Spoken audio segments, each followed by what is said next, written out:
Buenas tardes, mi nombre es José Lozada, alumno de la Universidad Fermín Toro. En esta oportunidad les hablaré sobre el tema de la abogacía y la personalidad del abogado, que va concatenado con la cátedra de ética aplicada al derecho. En este tema conoceremos los distintos roles que puede asumir el abogado a lo largo de su carrera, así como también cuál es la conducta y la personalidad que debe tener el mismo como profesional del derecho. También hablaremos sobre los mandamientos del abogado. Empezamos con lo que significa la palabra abogado. Según el jurista Manuel Osorio, en su obra Diccionario de Ciencias Jurídicas, Políticas y Sociales, abogado tiene su origen en el idioma latín, que significa de a, y vocare de llamado, que viene siendo llamado a hacer, a defender, ¿verdad? Este quien se requería para asesorar en los asuntos judiciales, y no solamente para asesorar, sino también para intervenir en ellos directamente.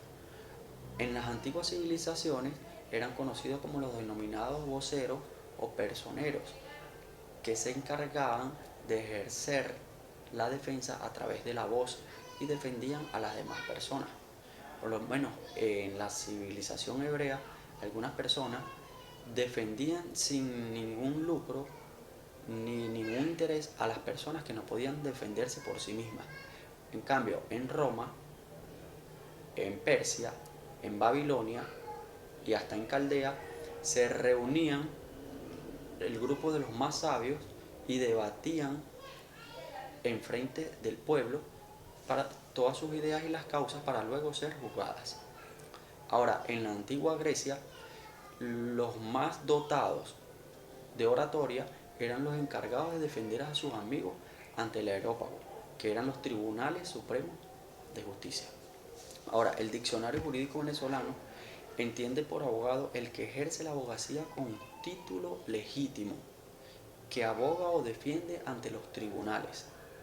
Y no solamente que aboga o defiende a las personas, más que eso, el abogado es jurista, es asesor, es catedrático de la materia, es el hombre o la mujer que conoce de la ley, es el universitario que se enfoca en el estudio, la investigación y la enseñanza de la moral social. Ahora, los estudios de abogacía en Venezuela se han ido proliferando y desarrollando bastante, tanto en universidades públicas como en universidades privadas, y su pensum es bastante desarrollado. No solamente se enfoca en crear profesionales conocedores de leyes, sino también profesionales enfocados en valores, enfocados en la colectividad, en la beneficencia. Los requisitos para poder ejercer la profesión. En Venezuela, los requisitos que se exigen para poder ejercer la profesión son los siguientes. Primero, tiene que ser abogado, obtener el título en la República Bolivariana de Venezuela. Luego, tiene que inscribirse en el colegio de abogados del estado de donde cursó sus estudios y también notificar al colegio donde ejercerá la profesión. No quiere decir que va a estar limitado solo a un estado, sino puede ejercerla a nivel nacional. Y también tiene que estar inscrito en el ICSA, que es el Instituto de Prevención Social del Abogado. Luego de estos requisitos se puede ejercer la profesión libremente. El ejercicio ilegal de la profesión del abogado. La ley del abogado en su artículo 30 establece cuáles son las pautas en que es ilegalmente ejercer la profesión de abogado, una de las cuales textualmente dice: quienes sin poseer títulos respectivos se anuncie como abogado o se atribuya carácter del mismo o use emblemas o credenciales falsas diciendo que es abogado. También está quienes, habiendo obtenido el título de abogado en la República Bolivariana de Venezuela, ejerzan la profesión sin haber cumplido los requisitos antes nombrados, que es inscribirse en el colegio, inscribirse en el ICSA. También está quienes hayan sido sancionados o suspendidos de la profesión por un tiempo determinado y aún así ejerzan la profesión. Y los abogados que ejerzan su profesión que sea contradictoria a todo lo que establezca la ley del abogado y el código de ética del abogado.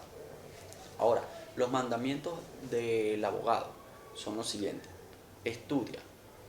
El derecho se transforma constantemente, así que a medida de que se deja de estudiar, se va haciendo menos abogado. El segundo, piensa.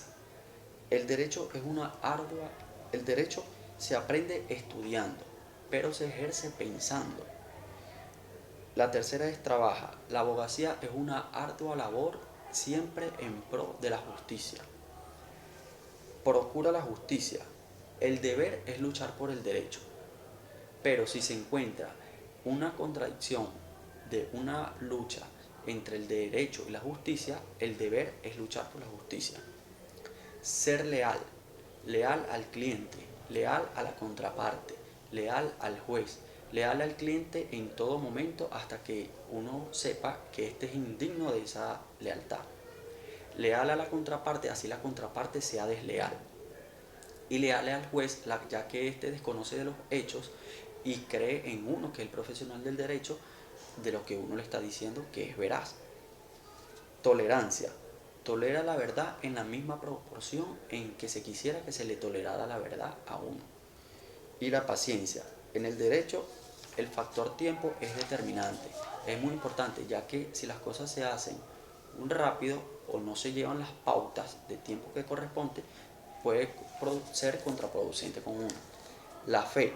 Hay que tener fe en el derecho, ya que es el instrumento para que se pueda vivir en armonía en sociedad. Fe en la justicia, ya que es el fin del derecho. Fe en la paz, ya que es un sustantivo bondadoso de la justicia.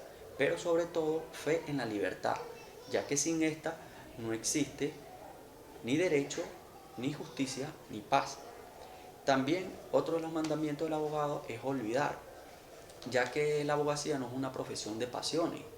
Y a medida de que uno va teniendo casos y va resolviendo casos, las personas se van llenando de emociones, bien sea positivas y negativas, y esto no se puede llegar a acumular toda porque es contraproducente para la persona, así que se tiene que olvidar, bien sea el resultado victorioso o que se perdió. Y también amar a la profesión como tal, siendo leal, procurando la justicia y la paz social. La personalidad del abogado. La personalidad que debe tener un abogado viene dada por los valores que se han sido infundados desde su casa y desde la universidad donde se desarrolló profesionalmente, ¿verdad? Hay normas en el derecho positivo que regulan las conductas del abogado. Por ejemplo, el Código de Ética del Abogado establece que en su artículo 1 que el profesional debe regirse por este cúmulo de normas tanto en la vida pública como en la vida privada. También el artículo 5 textualmente dice que el honor de la abogacía es indivisible. La dignidad y el decoro han de caracterizar siempre la actuación del abogado. Lesiona el patrimonio moral de todo gremio el abogado que incurra en una acción indigna. El artículo 6 dice que la conducta privada del abogado se ajustará a las reglas del honor, de la dignidad y de la delicadeza propia del hombre honoroso. O sea que tiene que tener una conducta tanto privada como pública intachable. El artículo 20 establece que la conducta del abogado deberá caracterizar siempre por la honradez y la franqueza. No deberá aconsejar ni ejecutar actos que puedan calificarse dolorosos, hacer aseveraciones o negaciones falsas, citas inexactas o inescrupulosas. Siempre tiene que tener la ética de procurar el bien y quedarle bien a los clientes y a todos. Y el artículo 29 establece que constituye deslealtad e infracción de la ética profesional celebrar arreglos con la contraparte sin que su defendido sepa. O sea que se quiera llegar a un arreglo con la contraparte a espaldas de la persona que se está defendiendo. Eso va en contra de la ética del abogado. Es todo, en otra oportunidad le ahondaré el tema. Gracias.